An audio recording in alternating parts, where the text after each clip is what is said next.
We are jumping into Lightroom today to learn how to take a photo like this and turn it into this. If this is something that you want to learn yourself and follow along with, go to the description, download the photo, and yeah, follow along. Let's get started. Here's a photo that I took in Japan. It is a panorama, which is why you see all of these different lines.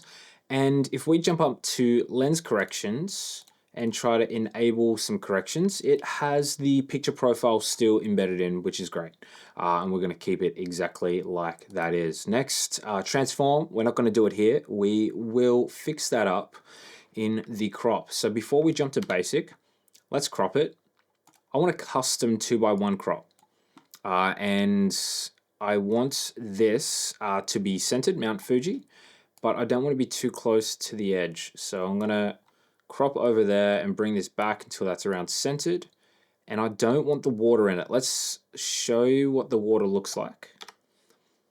If I go full screen now, I feel like this is just a little distracting. It's quite bright up here and it gets dark, but then all of a sudden we've got a bit of water.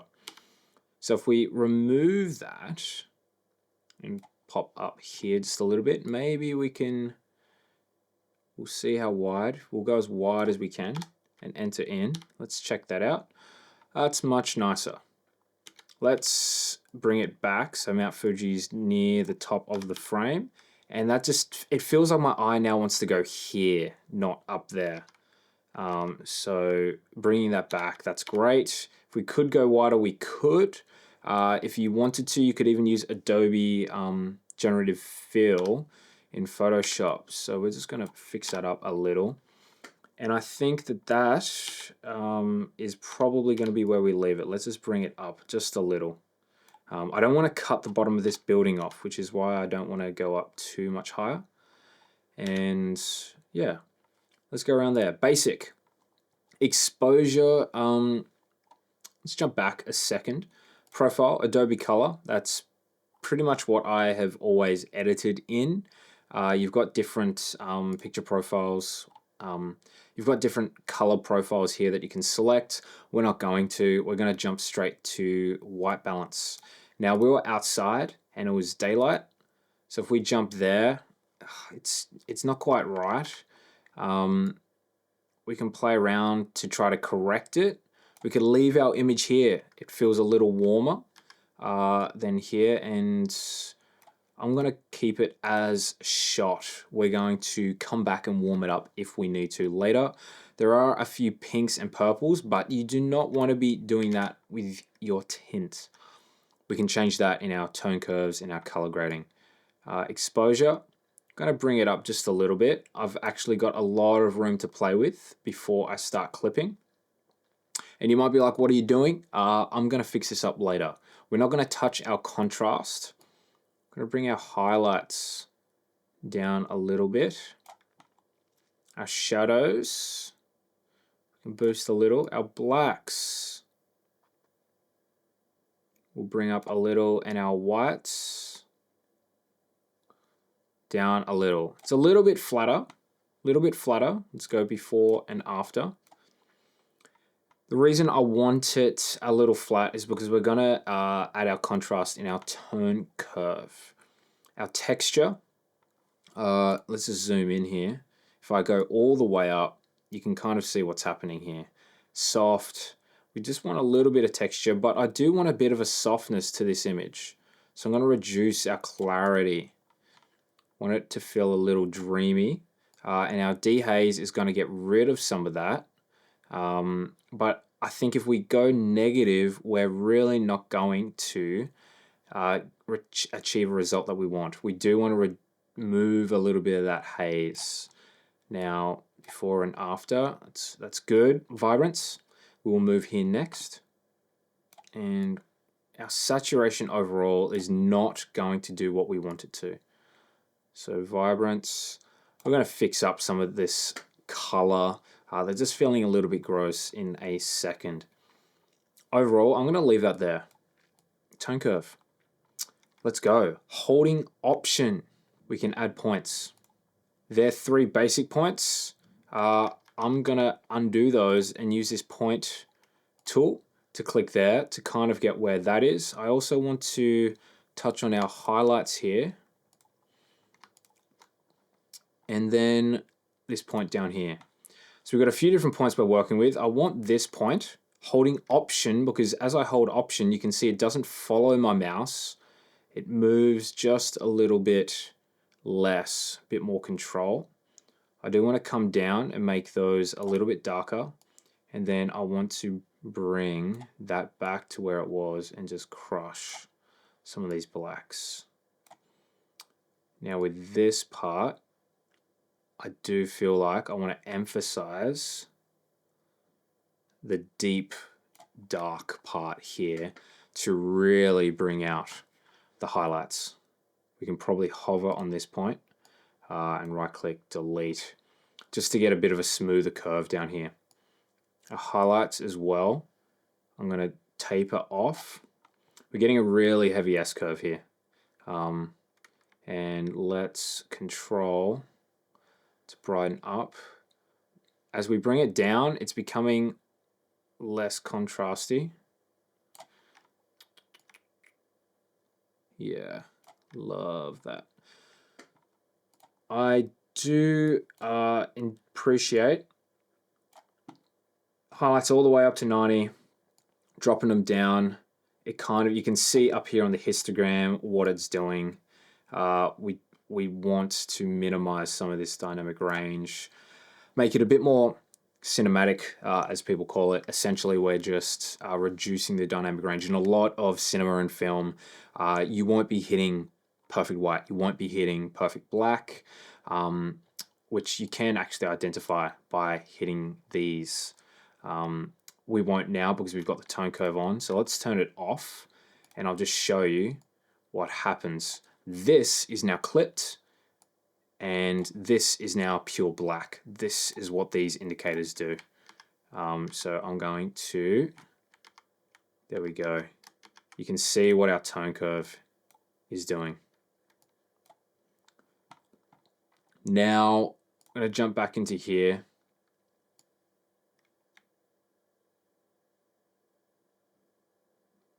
Yeah, really emphasize some of that. And bring that down. Let's bring this point across. A bit more of a roll off there.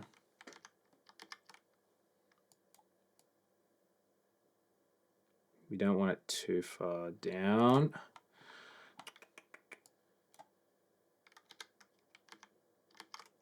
All right, let's just turn it off. I love checking it before and after, before and after. One thing you notice is that as we've made it darker, it's actually become more saturated. And that is a natural behavior of color. You've got hue, saturation, and luminance. And as your luminance decreases, your saturation or perceived saturation of a color actually does feel like it increases. We're going to leave that tone curve there. And we will probably come back to do some color grading in these curves. But for the moment, going to leave it there, and we're going to jump to our calibration. I love all the way to the right, all the way to the left, just to kind of get a feel if I want to do anything to my image. Now you can see this yellow and the deep blue and the pinks. I actually prefer to go towards the pinks than the yellows. Greens. Let's mimic what we're doing with the reds here. Very subtle, you don't need much. And the blues, I really do enjoy the blues, but we don't want the pink and purple, so we're going to bring blues this way. And we're going to show you what a bit of saturation does in each of these.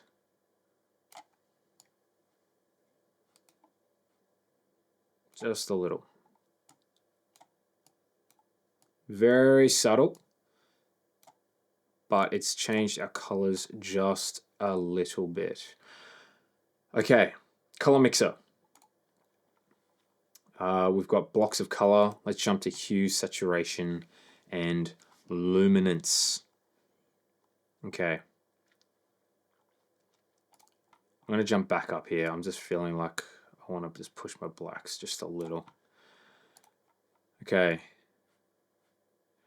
Now, one thing with color, we don't want a lot of things happening in this image. We don't want pinks, purples, reds, greens, yellows. It adds complexity to our image in terms of color. So we're going to try to merge some of the colors, make it more cohesive, less going on in the image. So as we change red, you can see how right here, if I go all the way left, this is just, it's not quite right. Artifacting, you can tell it's not meant to be that color. So we're gonna drag it a little bit to the warmer side. And we're gonna make this a little bit more on the yellow, just a tiny bit. I'm gonna bring this yellow closer to orange. So the red's going closer to orange, and then the orange is going closer to yellow, yellow closer to orange. Our greens are really probably in our, you can even look at the histogram, nothing's really changing there. Our aquas as well, not much going on, but watch this. Our blues, quite heavy. I'm going to make it more purple.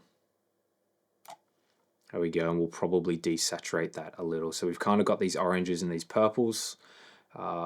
And now our purples as well, you can see what's happening here. We do not want to pull it this way further.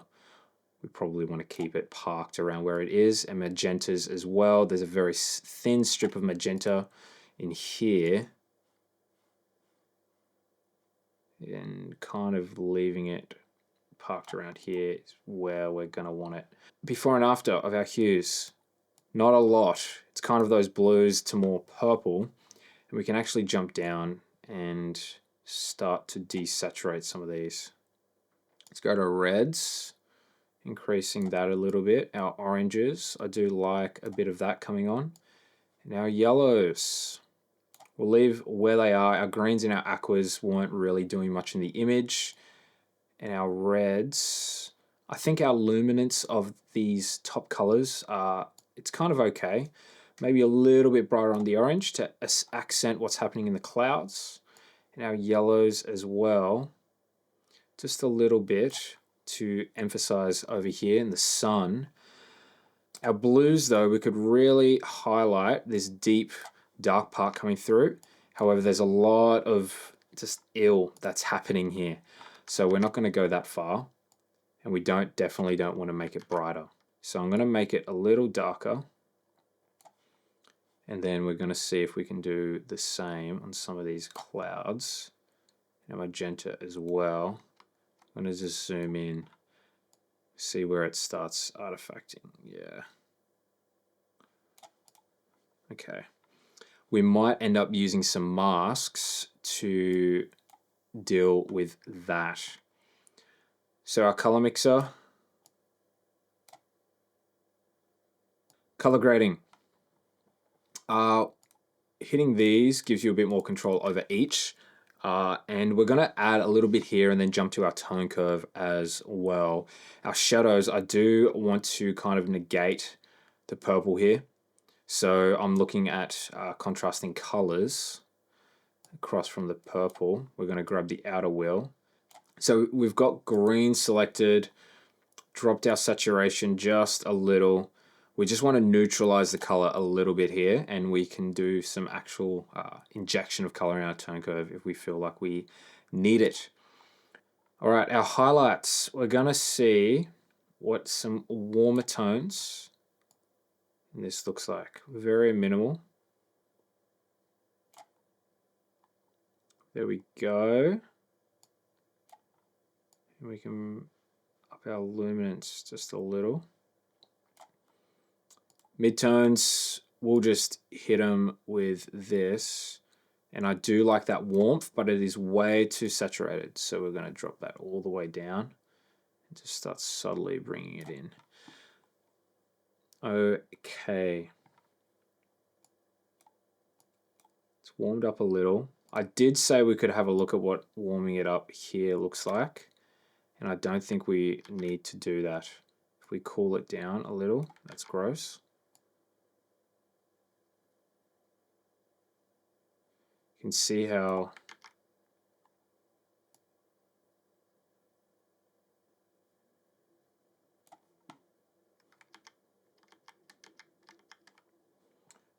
All right, warmed it up just a little bit.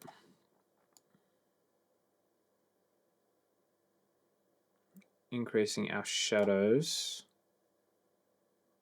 Now blacks as well. Or do we pull them down?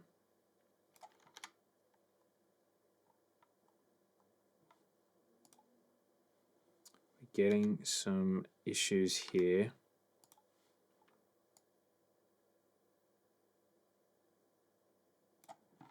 Let's jump to detail and introduce some of this noise reduction.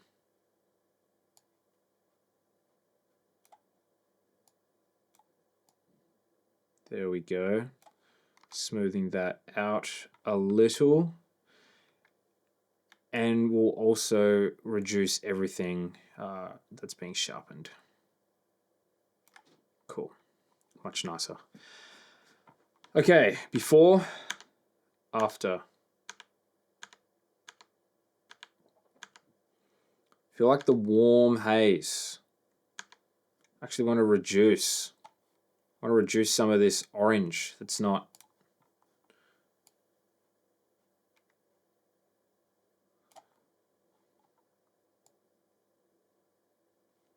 Let's go jump back into the tone curve. We want our shadows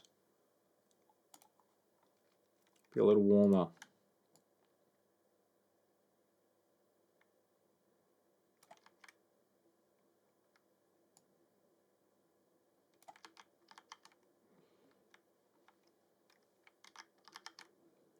There we go, our reds in our highlights. I don't want too much of this. We'll plant some control points.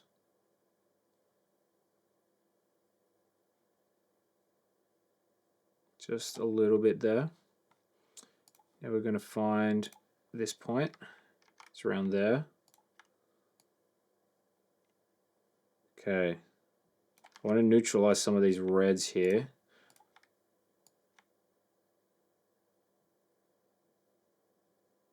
Let's pull that down just a little.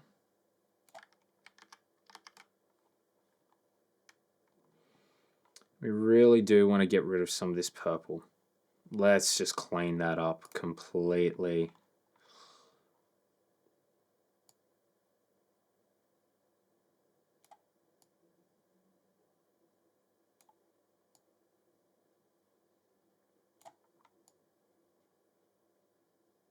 And just how I was mentioning before, as we reduced our luminance, it increased saturation. We're going to actually increase our luminance. So we've increased our contrast and we've reduced our exposure. We're really wanting to accentuate the focus on Mount Fuji here, but we don't want to fully lose our detail down here. We've played with our color mixer a little more. Now I want to go back and touch up some of these colors. I don't want reds. I want to go more towards oranges.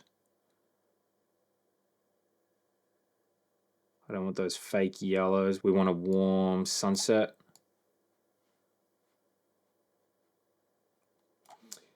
Our calibration as well may need to update.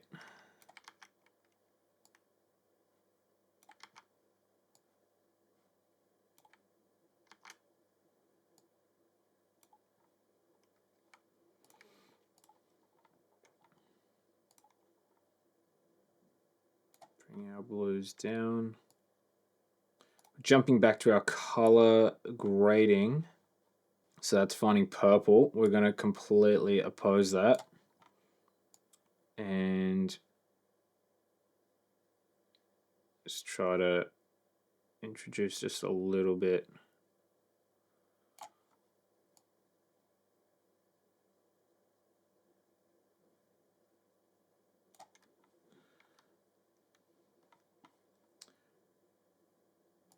Okay. Masking. What do we got? We're going to go to the landscape and we're going to select everything here, create a single mask.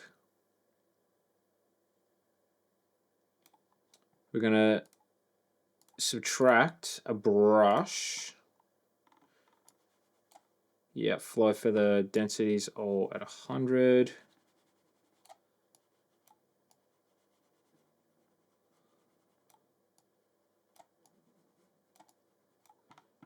We're going to add a brush. And we're going to intersect this mask with a linear gradient. I just don't want it going past into the mountain. We're going to grab our saturation. We're not going to fully desaturate. We're going to add just a little bit of green, a bit of warmth. I'm going to take out the green.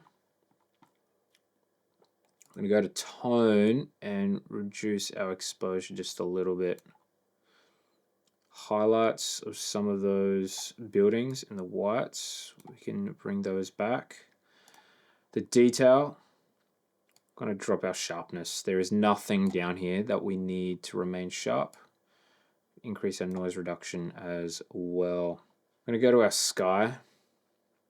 We're going to intersect with a radial gradient.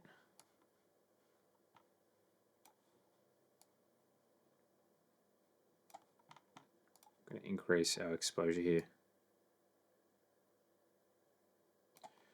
And now we're going to do the same, but on the other side, select our sky and intersect with a linear gradient.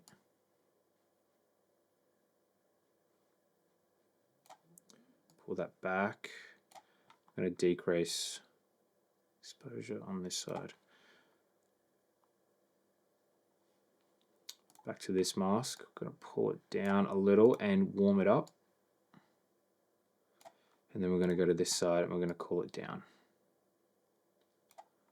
There's a little bit of red here that I'm not liking. And I think that overall we've crushed our blacks a little too much. There we go. And there's probably too much focus down here now. I know I didn't want to take out that building, but we are here. Okay. Let's create a new mask on the landscape, and we'll go the mountains. And we're going to create that mask and intersect it with a brush. I'm just going to select this part up here. I'm going to decrease here. I'm going to go into detail, and I'd love to increase the sharpness of the mountain. I'm going to go to effects and clarity and texture just a little. Dehaze is not going to be touched. That does not look good. I would love to duplicate the mask, but we're going to reset these things. And we're going to intersect with a linear gradient. We're going to pull down the exposure here.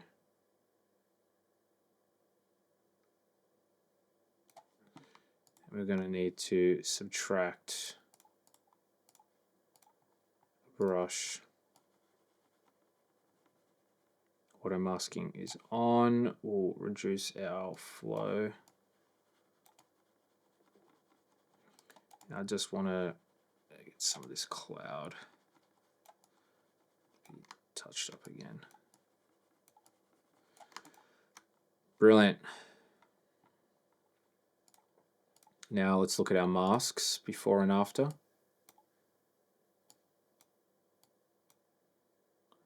Just adding a little bit of contrast throughout the scene. We're going to do a radial gradient here as well. Something here just to make it a little bit deeper. In our effects, we're going to dehaze. A bit more. Okay. If we were to crop now up like this, where does that leave us? Approaching almost the rule of thirds. Clouds here, mountaintop.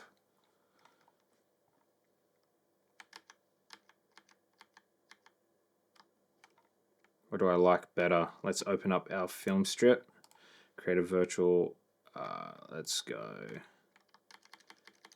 back to that crop, create a virtual copy,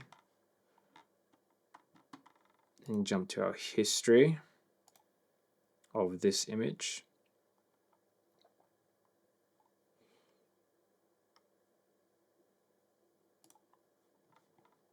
And go full screen.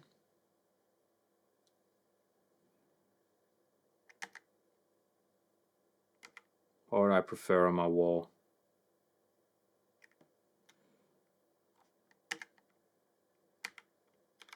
I think I do like the wider perspective, but I want to bring the focus in here a little more. Yeah. And now that I've done this, I want to reduce the contrast a little, something a little wild. I want to reduce the exposure. If we reduce it a lot, you really start to see a few of these colors, which I think is where the image was stitched together. So we're not going to go too far that way. And instead, let's drop our highlights a little. Now that I've seen those lines, I can't unsee them. But yeah, I think that going through an old image, Canon 6D, Canon 70-200 f4. This was our before, this was our after. I think I would probably want to take this into Photoshop if I went a little bit further and remove these, but let's hit reset. Let's go full image, before and after. I think we've done a somewhat decent job trying to recover this image, having a bit of a fun. And that right there is our finished photo. We can go full screen.